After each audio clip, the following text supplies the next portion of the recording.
வங்கக்கடலில் நிலை கொண்டுள்ள ஆழ்ந்த காற்றழுத்த தாழ்வு பகுதி 24 மணி நேரத்தில் தாழ்வு மண்டலமாக வலுப்பெற வாய்ப்பிருப்பதாக கூறியுள்ள வானிலை மையம் வரும் வெள்ளிக்கிழமை 5 மாவட்டங்களில் மிக கனமழை பெய்யும் என்று குறிப்பிட்டுள்ளது. தென்கிழக்கு வங்கக்கடல் மற்றும் இந்திய பெருங்கடலில் நிலவி வரும் ஆழ்ந்த காற்றழுத்த தாழ்வு பகுதி அடுத்த 24 மணி நேரத்தில் மேற்கு வடமேற்கு நோக்கி நகர்ந்து தென்மேற்கு வங்கக்கடலில் காற்றழுத்த தாழ்வு மண்டலமாக தீவிரமடையும் என கணிக்கப்பட்டுள்ளது.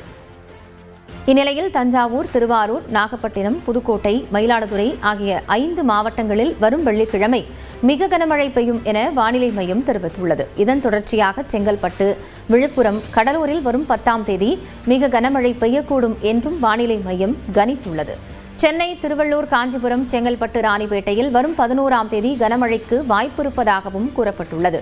வேலூர், திருப்பத்தூர், திருவண்ணாமலை, விழுப்புரம், கள்ளக்குறிச்சி மற்றும் கடலூரில் ஞாயிற்றுக்கிழமை கனமழை பெய்யக்கூடும் என்றும் வானிலை மையம் குறிப்பிட்டுள்ளது. கூட்ட நெரிசலில் 41 பேர் உயிரிழந்த வழக்கில் தாவேகா தலைவர் விஜய்க்கு சிபிஐ சம்மன் அனுப்பியுள்ளது. கரூர் வேலுச்சாமிபுரத்தில் கடந்த செப்டம்பர் 27ஆம் தேதி தாவேகா தலைவர் விஜய் பரப்புரை கூட்டத்தில் ஏற்பட்ட நெரிசலில் சிக்கி 41 பேர் உயிரிழந்தனர். இந்த வழக்கை சிபிஐ விசாரித்து வருகிறது. இது தொடர்பாக தாவேகா பொதுச் செயலாளர் ஆனந்த், ஆதவ் அர்ஜுனா மற்றும் நிர்மல்குமார் ஆகியோர் டெல்லியில் உள்ள சிபிஐ அலுவலகத்தில் நேரில் ஆஜராகி விளக்கம் அளித்தனர். இதேபோன்று கரூர் மாவட்ட ஆட்சியர், காவல் கண்காணிப்பாளர் உள்ளிட்ட அரசு அதிகாரிகளும் சிபிஐ விசாரணைக்கு ஆஜராகினர். இந்நிலையில் கரூர் கூட்ட நெரிசல் வழக்கு தொடர்பாக தாவேகா தலைவர் விஜய்க்கு சிபிஐ சம்மன் அனுப்பியுள்ளது. டெல்லியில் உள்ள சிபிஐ அலுவலகத்தில் வரும் 12ஆம் தேதி ஆஜராகி விளக்கம் அளிக்கும்படி விஜய்க்கு சம்மன் அனுப்பப்பட்டுள்ளது. திமுக ஆட்சியில் 4 லட்சம் கோடி ரூபாய் அளவிற்கு ஊழல் நடைபெற்றதாக கூறியுள்ள எதிர்க்கட்சித் தலைவர் எடப்பாடி பழனிசாமி அதனை விசாரிக்கும்படி ஆளுநர் RN ரவியிடம் மனு அளித்துள்ளார். அதிமுக பொதுச் செயலாளரும் எதிர்க்கட்சித் தலைவருமான எடப்பாடி பழனிசாமி சென்னை கிண்டியில் உள்ள மாளிகையில் ஆளுநர் RN ரவியை சந்தித்து பேசினார். அப்போது 2021ஆம் ஆண்டு முதல் தற்போது வரை திமுக ஆட்சியில் ஊழல் நடைபெற்றதாக கூறி பட்டியல் ஒன்றை ஆளுநரிடம் வழங்கினார். இந்த சந்திப்பின் போது முன்னாள் அமைச்சர்கள் KP முனுசாமி, நத்தம் விஸ்வநாதன், தங்கமணி, வேலுமணி, ஜெயக்குமார், CV சண்முகம் ஆகியோர் உடனிருந்தனர். அதன் பின்னர் செய்தியாளர்களிடம் பேசிய எடப்பாடி பழனிசாமி 4 ஆண்டுகால ஆட்சியில் திமுக ஊழலை தவிர மக்களுக்கு எந்தவித நன்மையும் செய்யவில்லை என்று விமர்சித்தார். அரசின் பல்வேறு துறைகளில் அதிக அளவில் ஊழல் நடைபெற்றுள்ளதாகவும் இதற்கு போதிய ஆதாரம் இருப்பதால் விரிவான விசாரணை நடத்தும்படி ஆளுநரிடம் வலியுறுத்தியிருப்பதாகவும் கூறினார்.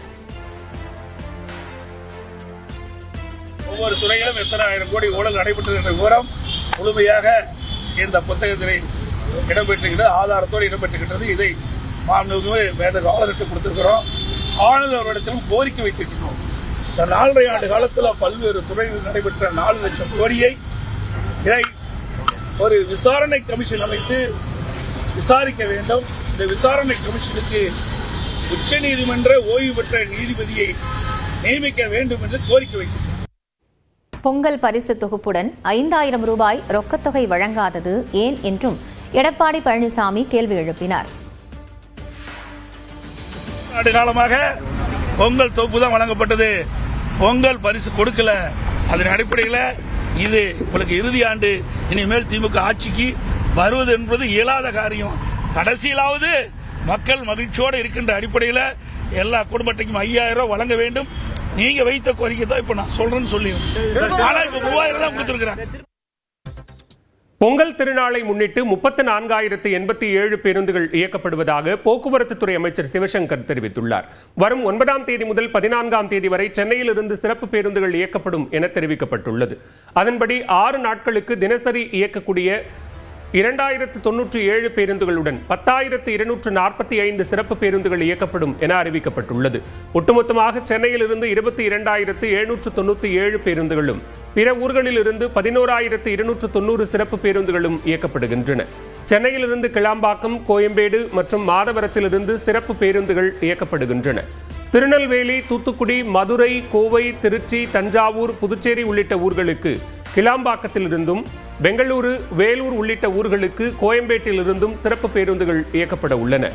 ஆந்திர மாநிலத்திற்கு செல்லும் பேருந்துகள் மாதவரத்திலிருந்து இயக்கப்படும் என தெரிவிக்கப்பட்டுள்ளது. இதற்காக வரும் 9ஆம் தேதி முதல் கிளாம்பாக்கத்தில் 10 முன்பதிவு மையங்களும் கோயம்பேட்டில் 1 முன்பதிவு மையமும் செயல்பட உள்ளன. பொங்கல் விடுமுறை முடிந்து சொந்த ஊரிலிருந்து பிற முக்கிய ஊர்களுக்கு செல்ல 16ஆம் தேதி முதல் 19ஆம் தேதி வரை ஒட்டுமொத்தமாக 25,008 பேருந்துகள் இயக்கப்படும் என தெரிவிக்கப்பட்டுள்ளது.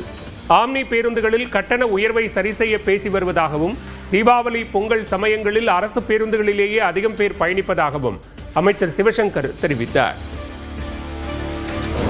ஆம்னி பேருந்துகள் அந்த தீபாவளி பொங்கலின் போது அந்த பிரச்சனை இல்லை. எதிர்பாராத விடுமுறை நாட்கள் வரும்போது அந்த பிரச்சனை சமீபத்தில் ஏற்பட்டது. தொடர்ந்து அவர்களை அழைத்து பேசியிருக்கிறோம். என்ன சொல்லப்போனால், தீபாவளி பொங்கலின் போது அவர்களுடைய பயண விகிதம் குறைந்து கொண்டிருப்பதை தான் கடந்த ஆண்டின் போதே அவர்களை வெளிப்படையாக சொன்னார்கள். அதனால தான் இந்த நம்ம அரசு போக்குவரத்து கழகத்தினுடைய பயணிகளுடைய எண்ணிக்கை அதிகரித்து கொண்டிருக்கிறதையும் நான் சொல்லியிருக்கிறேன். முன்பதிவும் அதே போல ஒவ்வொரு ஆண்டும் நமக்கு கூடிக்கொண்டே சொல்கிறது. கார் மற்றும் இதர வாகனங்களில் செல்வோர் போக்குவரத்து நெரிசலை தவிர்க்கும் பொருட்டு தாம்பரம் பெருங்களத்தூர் வழியாக செல்வதை தவிர்க்க வேண்டும் என்றும், OMR வழியாக திருப்போரூர் கேளம்பாக்கம் சாலையை பயன்படுத்த வேண்டும் என்றும் போக்குவரத்து துறை கேட்டுக் கொண்டுள்ளது.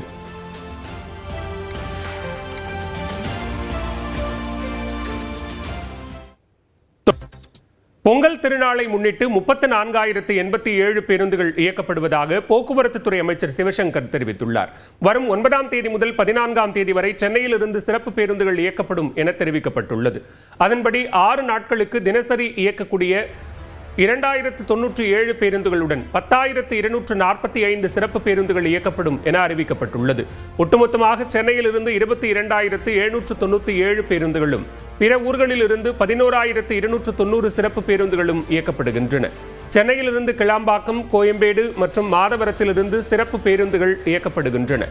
திருநெல்வேலி, தூத்துக்குடி, மதுரை, கோவை, திருச்சி, தஞ்சாவூர், புதுச்சேரி உள்ளிட்ட ஊர்களுக்கு கிளாம்பாக்கத்திலிருந்தும், பெங்களூரு, வேலூர் உள்ளிட்ட ஊர்களுக்கு கோயம்பேட்டிலிருந்தும் சிறப்பு பேருந்துகள் இயக்கப்பட உள்ளன.